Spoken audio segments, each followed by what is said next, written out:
अभी अभी जो नई सेवा शर्त नियमावली कैबिनेट से पास हुई है बिहार के नियोजित शिक्षकों के लिए, उसमें एक महत्वपूर्ण प्रावधान है ईपीएफ एम्प्लॉयमेंट प्रोविडेंट फंड का। इससे संबंधित एक लेटर मुझे प्राप्त हुआ जो integrated child development services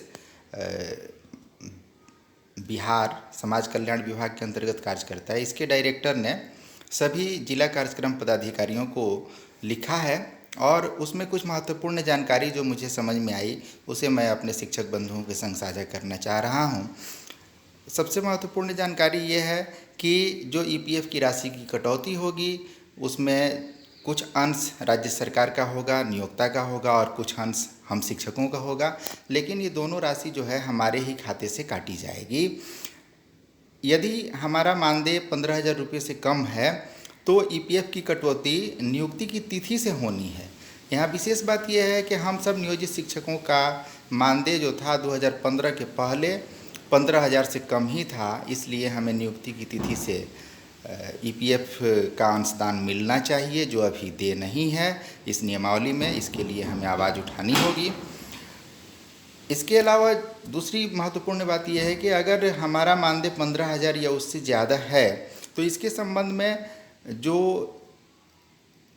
EPF की कटौती होगी उसमें नियोक्ता यानी पंचायती राज संस्थाओं का योगदान जो है वह 15,000 रुपये जो मिनिमम राशि है उसका 12% यानी 1,800 रुपये उनको जमा करना होगा और हमारे खाते से उतना कटेगा जितना हमारा तनख्वाह है उसका 12%। अनुमान कीजिए कि हमारा तनख्वाह 30,000 रुपये है तो 30,000 का 12% मतलब 3,600 रुपये। ये 3,600 रुपये और वो 1,800 रुपये अगर जोड़ दें तो 5,400 रुपये प्रति माह होते हैं और 5,400 रुपये एक अच्छा अमाउंट है जो हमारे भविष्य को सुरक्षित करेगा।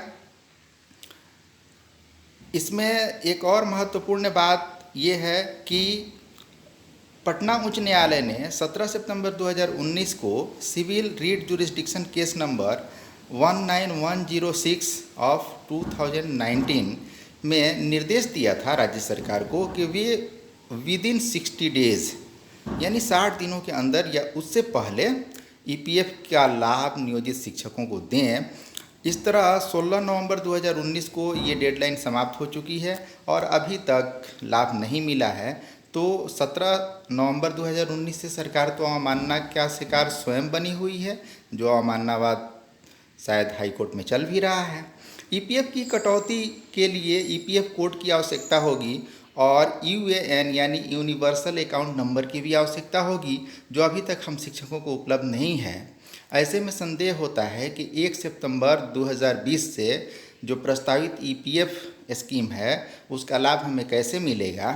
यहीं पे हमारी सजगता महत्वपूर्ण हो जाती है कि हम लोग मिल के और जिला कार्यक्रम पदाधिकारी से संपर्क करके इस संबंध में विस्तृत दिशा निर्देश प्राप्त करें और संगठित होकर इस कार्य को करें, वरना पूर्व की घोषित योजनाओं की तरह शायद ये भी छलावा साबित हो जाए।